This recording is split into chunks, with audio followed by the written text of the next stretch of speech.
নমস্কার বন্ধুরা, সমিতার রান্নাঘরে আপনাদের সকলকে অনেক স্বাগত। আজ আমি বানাতে চলেছি মটন বিরিয়ানি। বিরিয়ানির জন্য আমি প্রথমে 200 গ্রাম পেঁয়াজকে সরু সরু করে কেটে রেখেছি। এর মধ্যে 100 গ্রাম পেঁয়াজের বেরেস্তা করে নেব। পেঁয়াজের বেরেস্তা একটি পাত্রে তুলে রেখে 750 গ্রাম মাংসকে ভালো করে ধুয়ে পরিমাণ মতো নুন, 1 চামচ হলুদ, 1 চামচ করে আদা ও রসুন বাটা, পেঁয়াজের বেরেস্তা 2 চামচ, 2 চামচ সানফ্লাওয়ার তেল ও 2 চামচ দই দিয়ে মাংসটা ভালো করে ম্যারিনেট করে প্রায় হাফ ঘন্টা রেখে দেব।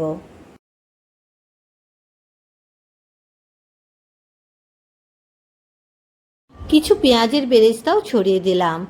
পেঁয়াজ ভাজার তেলে কেটে রাখা আলুগুলো হালকা ভেজে নেব।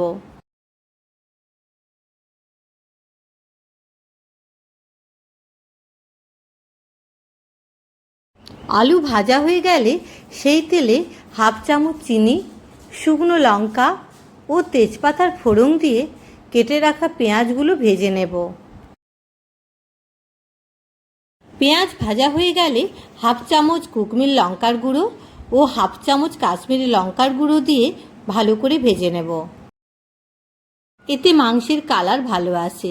মশলা কষানো হয়ে গেলে 1 চামচ রসুন বাটা ও 1 চামচ আদা বাটা দিয়ে ভালো করে কষিয়ে নেব। মশলা কষানো হয়ে গেলে একটি বাটিতে অল্প জল নিয়ে তাতে হাফ চামচ হলুদ দিয়ে ভালো করে গুলিয়ে হলুদ গুলা জলটাও দিয়ে দেব। মশলা ভালো করে নেড়েচেড়ে ম্যারিনেট করা মাংসটা দিয়ে লো ফ্লেমে কষাতে থাকবো। মাঝে মধ্যে অল্প জল ও পেঁয়াজের বেরেস্তা দেব। মাংসটা ঢাকা দিয়ে লো ফ্লেমে প্রায় 40 মিনিট ধরে সিদ্ধ করে নেব। এদিকে আমি বাসমতি চালকে ভালো করে ধুয়ে আধ ঘন্টা আগে ভিজিয়ে রেখেছি। একটি হাঁড়িতে জল ফুটতে দিলাম। জল ফুটতে শুরু করলে ওই ফুটন্ত জলে ভিজিয়ে রাখা চাল দিয়ে দেব। 1 চামচ নুন, 1 চামচ সানফ্লাওয়ার তেল ও 2 চামচ ভিনেগার দিয়ে ভাতটা ফুটিয়ে ভালো করে সিদ্ধ করে ছেঁকে নেব। এদিকে মাংস প্রায় 70% সিদ্ধ হয়ে গেলে ভেজে রাখা আলুগুলো ও অল্প জল দিয়ে আবার লো ফ্লেমে সিদ্ধ করে নেব। মাংস ও আলু সিদ্ধ হয়ে গেলে মাংসটা অন্য কড়াইতে ঢেলে নেব। বিরিয়ানিটা আমি কড়াইয়ে করব। এবার বিরিয়ানি করার জন্য আমি 1 চামচ ঘি নিয়ে গরম করে কড়াইয়ের চারধারে বুলিয়ে নিলাম। এবার গোটা এলাচ, লবঙ্গ, দারচিনি ফোড়ন দিয়ে গ্যাসের ফ্লেম অফ করে দেব। প্রথমে ভাতের লেয়ার, এরপর ভেজে রাখা বেরেস্তা অল্প ছড়িয়ে দেব।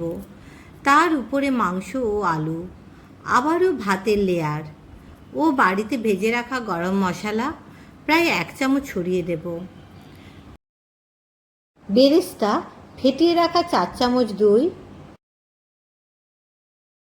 সামান্য ভাত ও মাংসের লেয়ার,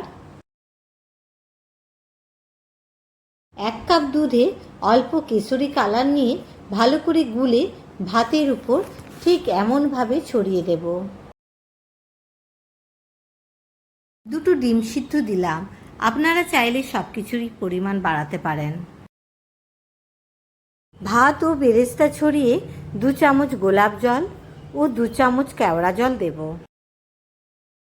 কেশরি কালারযুক্ত দুধটা দিয়ে কুচিয়ে রাখা পুদিনা পাতা ও ধনে পাতা দিয়ে কিছুটা ভাত, গরম মশলা ও ব্রেড করে রাখা খোয়া ক্ষীর, কেশরি কালারযুক্ত দুধ, মাংস, সাদা ভাত, বেরেস্তা, গরম মশলা, ঘি, মিঠা আতর 4 ফোঁটা, কেশরি কালারযুক্ত দুধ ও নুন দিয়ে 15 মিনিটের জন্য গ্যাসের ফ্লেম লোতে রেখে গ্যাস অফ করে দেব। তৈরি হয়ে গেল মটন বিরিয়ানি। বন্ধুরা, রেসিপিটি ভালো লাগলে অতি অবশ্যই লাইক ও সাবস্ক্রাইব করবেন। ধন্যবাদ।